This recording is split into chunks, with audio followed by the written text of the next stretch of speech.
Zimbabwe সিরিজের পর এবার বাংলাদেশের সামনে অপেক্ষা করছে একের পর এক কঠিন আন্তর্জাতিক ম্যাচ।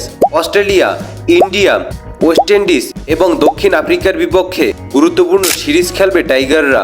চলুন দেখে নেওয়া যাক 2026 সালের পুরো সূচি। জিম্বাবুয়ে সফর শেষ হওয়ার পর বাংলাদেশ প্রথমে যাবে অস্ট্রেলিয়া সফরে। সেখানে টাইগাররা খেলবে 2 ম্যাচের test series. Australia cricket board ইতিমধ্যে নিশ্চিত করছে বাংলাদেশ বনাম অস্ট্রেলিয়া টেস্ট সিরিজের সময়সূচি। বাংলাদেশ বনাম অস্ট্রেলিয়া প্রথম টেস্ট 13ই আগস্ট থেকে 17ই আগস্ট পর্যন্ত এবং দ্বিতীয় টেস্ট 22শে আগস্ট থেকে 26শে আগস্ট পর্যন্ত। অস্ট্রেলিয়ার সাথে টেস্ট ম্যাচের পর বাংলাদেশের সফর করার কথা ছিল আয়ারল্যান্ড, কিন্তু ভারতের বিপক্ষে বাংলাদেশের সিরিজের কারণে এই সিরিজটি আর হচ্ছে না।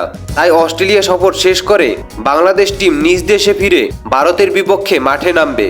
এই সিরিজে থাকবে 3টি ওয়ানডে ও 3টি টি-20 ম্যাচ। ওয়ানডে ম্যাচগুলো অনুষ্ঠিত হবে 1 সেপ্টেম্বর 2026, 3 সেপ্টেম্বর 2026, 6 সেপ্টেম্বর 2026। আর ম্যাচগুলো অনুষ্ঠিত হবে শেরেবাংলা জাতীয় ক্রিকেট স্টেডিয়াম মিরপুরে। আর টি-20 ম্যাচগুলো হবে 9 সেপ্টেম্বর 2026, 12 সেপ্টেম্বর 2026 এবং শেষ টি-20 ম্যাচটি হবে 13 সেপ্টেম্বর 2026।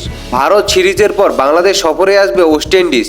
এই সফরে অনুষ্ঠিত হবে 2 ম্যাচের টেস্ট সিরিজ, যা অক্টোবরের শেষ দিকে শুরু হয়ে নভেম্বরের শুরু পর্যন্ত চলবে। এরপর বছরের শেষ আন্তর্জাতিক সিরিজ খেলতে বাংলাদেশ যাবে দক্ষিণ আফ্রিকা সফরে। সেখানে পূর্ণাঙ্গ সিরিজ খেলার কথা রয়েছে, যা নভেম্বর-ডিসেম্বর সময়ে অনুষ্ঠিত হওয়ার কথা রয়েছে। তবে সঠিক আপডেট পেলে আপনাদেরকে জানিয়ে দেওয়া হবে। সঠিক আপডেটের জন্য চ্যানেলটি সাবস্ক্রাইব করে রাখতে পারেন। তো বন্ধুরা, জিম্বাবুয়ে সিরিজের পর বাংলাদেশের সামনে অপেক্ষা করছে অস্ট্রেলিয়া, ভারত, ওয়েস্ট ইন্ডিজ ও দক্ষিণ আফ্রিকার মতো শক্তিশালী প্রতিপক্ষ। আপনার মতে এই 4টি সিরিজের মধ্যে বাংলাদেশ কয়টি সিরিজ জিততে পারবে তা অবশ্যই কমেন্ট সেকশনে জানাতে পারেন। ধন্যবাদ। আসসালামু আলাইকুম।